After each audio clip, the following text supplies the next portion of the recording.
পৃথিৱীৰ অন্যান্য ধৰ্ম প্ৰচাৰক বা ধৰ্ম প্ৰৱৰ্তকসকলৰ তুলনাত মহাপুৰুষ গৌতম বুদ্ধ আছিল সম্পূৰ্ণ বেলেগ ধৰণৰ। তেওঁ মানুহক কেতিয়াও কোনো কল্পনা আশ্ৰিত যুক্তিহীন কথা কোৱা নাই। কোনোবা ধৰ্ম প্ৰচাৰকে নিজকে ঈশ্বৰৰ সন্তান বুলি পৰিচয় দিছে, কোনোবাই নিজকে ঈশ্বৰৰ দূত বুলি পৰিচয় দিছে, কোনোবাই নিজকেই ঈশ্বৰ বুলি কৈছে। কিন্তু বুদ্ধই তেনেকুৱা একো দাবী কৰা নাই।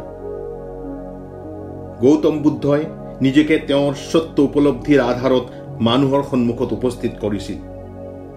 গৌতম বুদ্ধই মানুহৰ প্ৰাচীনতম আদৰ্শ শিক্ষক। হয়, তেওঁই মানৱ জাতিৰ আদৰ্শ শিক্ষক। আন আন ধৰ্ম প্ৰচাৰকে কৈছে, মোৰ কথা পালন কৰা, মোৰ প্ৰতি বিশ্বাস ৰাখা, মই যি কথা কৈ আছো সেই সত্য বুলি মানিবা, ইত্যাদি ইত্যাদি। কিন্তু বুদ্ধই সম্পূৰ্ণ বেলেগকে কৈছে। বুদ্ধই সত্য আৰু যুক্তিক প্ৰাধান্য দিছে। বুদ্ধই অন্ধভাৱে যুক্তিহীনভাৱে কোনো কথা গ্ৰহণ কৰিবলৈ মানা কৰিছে। গৌতম বুদ্ধই কৈছিল, উপদেশ দিছিল, কাৰো পৰা শুনা কথা তুমি বিশ্বাস নকৰিবা, বহুদিন ধৰি চলি অহা ঐতিহ্যক তুমি বিশ্বাস নকৰিবা, কোনোবাই প্ৰাচীন লিপিৰ উক্তি আগবঢ়ালেই তুমি সেই কথা মানি নলবা, তোমাৰ শিষ্য বা তোমাতকে বয়োজ্যেষ্ঠ হোৱাৰ বাবেই তুমি তেওঁলোকৰ কথা গ্ৰহণ নকৰিবা, আনকি মোৰ কথাও তোমালোকে অন্ধভাৱে গ্ৰহণ নকৰিবা। সকলো কথা চালি জাৰি চাই সেই যদি তোমাৰ যুক্তিৰ লগত মিলা হয় আৰু সেই যদি সকলোৰে উপকাৰত আহে, তেতিয়া তুমি তাক গ্ৰহণ কৰিবা আৰু সেইমতে জীৱন কটাবা। বুদ্ধৰ বাহিৰে ইমান বলিষ্ঠ, নিৰ্ভীক আৰু যুক্তিপূৰ্ণ কথা কোৱাৰ নিদৰ্শন কোনো ধৰ্মগুৰু বা ধৰ্ম প্ৰৱৰ্তকে দেখুৱাব পৰা নাই। সেয়ে মহাপুৰুষ গৌতম বুদ্ধ আছিল নিৰ্ভীকতা, শান্তি, মৈত্ৰী আৰু সত্যৰ প্ৰতীক। আজিৰ গাথাৰ নাম আম্ৰপালিৰ বুদ্ধ আশ্ৰয়। বুদ্ধৰ সময়ত প্ৰসিদ্ধ নগৰবোৰত নগৰ সুন্দৰী নামৰ বা পদবীৰ কিছুমান নাৰী আছিল। এই নাৰীসকল নগৰ সভিনী, নগৰ নটী ইত্যাদি বিভিন্ন নামত মানুহে চিনি পাইছিল। তেওঁলোক আছিল অভিজাত শ্ৰেণীৰ বাৰ বনিতা। এই নাৰীবোৰৰ বিবাহৰ অধিকাৰ নাছিল। আনফালে ধনী ব্যক্তিসকলে নিজৰ বাসনা চিৰতাৰ্থ কৰিবৰ বাবে এই নাৰীবোৰৰ লগত সময় অতিবাহিত কৰিছিল।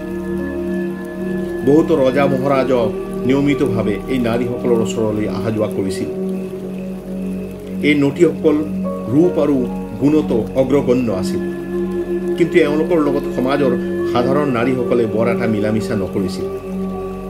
নৃত্য, গীত আৰু বিভিন্ন পৰিৱেশ কলাত নগৰ সভিনীসকল অত্যন্ত পাৰদৰ্শী আছিল। সেই সময়ত নগৰ সভিনীসকল নগৰৰ আভিজাত্যৰ প্ৰতীকৰূপে বিবেচিত হৈছিল। বহু ধনী শ্ৰেষ্ঠী, বণিক আৰু সদাগৰে নগৰ সভিনীৰ মোহত আৰু সেই নাৰীৰ সান্নিধ্য পোৱাৰ বাবে নগৰত অৱস্থান কৰিছিল। ফলস্বৰূপে নগৰৰ ব্যৱসায় বাণিজ্যৰ বিকাশৰ বাবে নগৰ নটীবোৰৰ পৰোক্ষভাৱে সহায় কৰিছিল। নগৰ নটীবোৰৰ যথেষ্ট নাম যশ থাকিলেও সমাজত তেওঁলোকৰ খুব এটা প্ৰাধান্য নাছিল। নগৰ নটীবোৰ যথেষ্ট ধনী আছিল। বহু ধনবান ব্যক্তি আৰু ৰজাই নিজৰ মনোৰঞ্জনৰ বাবে নগৰ নটীবোৰৰ ওচৰত সহস্ৰ সহস্ৰ মুদ্ৰা ব্যয় কৰিছিল। ৰূপ লাৱণ্য, সংগীত কলাৰ গুণ আৰু ধনবান হলেও কিন্তু নগৰ নটীবোৰৰ সামাজিক মৰ্যাদা নাছিল। এনেকুৱা এগৰাকী নাৰীক কেন্দ্ৰ কৰি উন্মাদনা আছিল সমগ্ৰ বৈশালীত। আমৰ বাগিচাত জন্ম হৈছিল বাবে এই নাৰীগৰাকীৰ নাম হৈছিল আম্ৰপালি। বহুতৰ মতে আম্ৰপালিৰ বহুত ডাঙৰ আমৰ বাগিচা আছিল আৰু আমৰ বাগিচাৰ অভ্যন্তৰত আম্ৰপালিৰ প্ৰাসাদ আছিল। বৈশালীৰ লোকসকলে আমৰ বাগিচাক কৈছিল আম্ৰপালিৰ আম্ৰকানন। আম্ৰপালি অত্যন্ত সুন্দৰী আছিল। নৃত্য, গীত আৰু কাহিনীমূলক কবিতা লিখাতো তেওঁ অত্যন্ত পাৰদৰ্শী আছিল। বৈশালীৰ এটা প্ৰান্তত আম্ৰপালিৰ মনোৰম প্ৰাসাদ আছিল।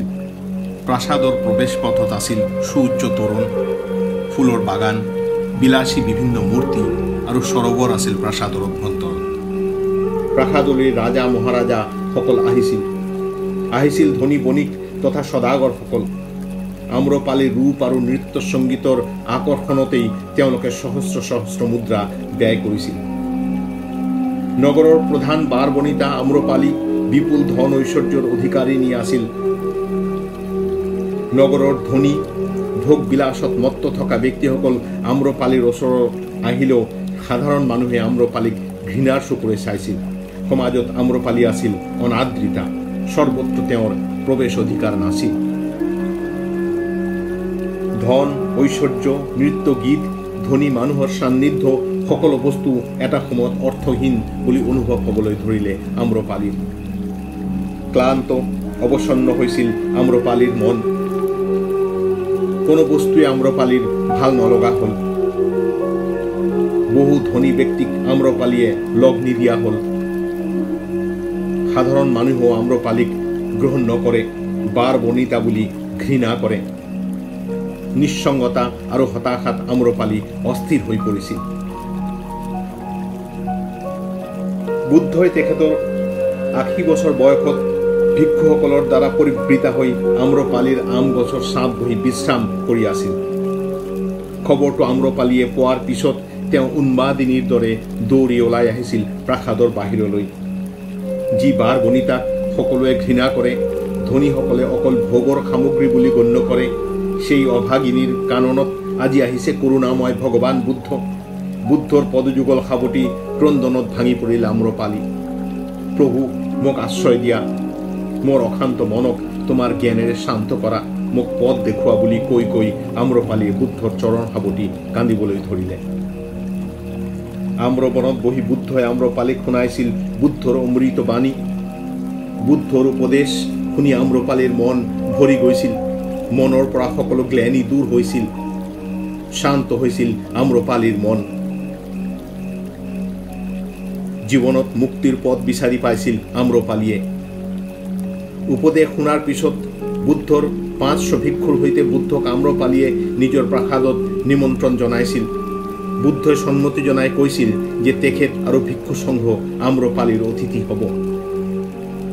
বৈশালীৰ লিচ্ছবি ৰাজপুৰুষসকলে বুদ্ধক আম্ৰপালিৰ প্ৰাসাদলৈ যাবলৈ আৰু তেওঁৰ আতিথ্য গ্ৰহণ কৰিবলৈ হাক দিছিল।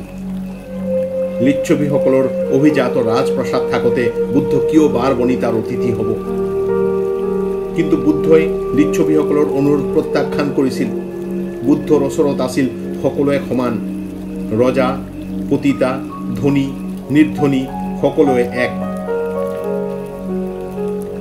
পিছদিনা আম্ৰপালিয়ে বুদ্ধ আৰু তেওঁৰ শিষ্যসকলক উত্তম ভোজনৰ দ্বাৰা আপ্যায়ন কৰি পৰিতৃপ্তি লাভ কৰিছিল। আম্ৰপালিয়ে তেখেতৰ সকলো ধন ঐশ্বৰ্য, প্ৰাসাদ, আম্ৰকানন সকলো বস্তু বুদ্ধ সংঘক দান কৰে। বৈশালীৰ মানুহে পিছদিনা আম্ৰপালিক দেখিছিল সন্ন্যাসিনীৰ বেশত। সকলোৱে প্ৰত্যক্ষ কৰিছিল আম্ৰপালিৰ সংযমী ত্যাগী ৰূপ। বুদ্ধৰ শৰণত আহি আম্ৰপালি হৈছিল সমাজৰ অগ্ৰগামী ধাৰ্মিক মহিলা। গোটেই জীৱন আম্ৰপালিয়ে বৌদ্ধ ধৰ্মৰ সেৱাত নিজৰ জীৱন অতিবাহিত কৰিছিল।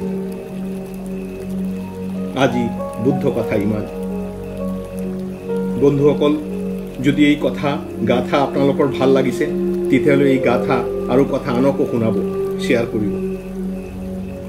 নমস্কাৰ।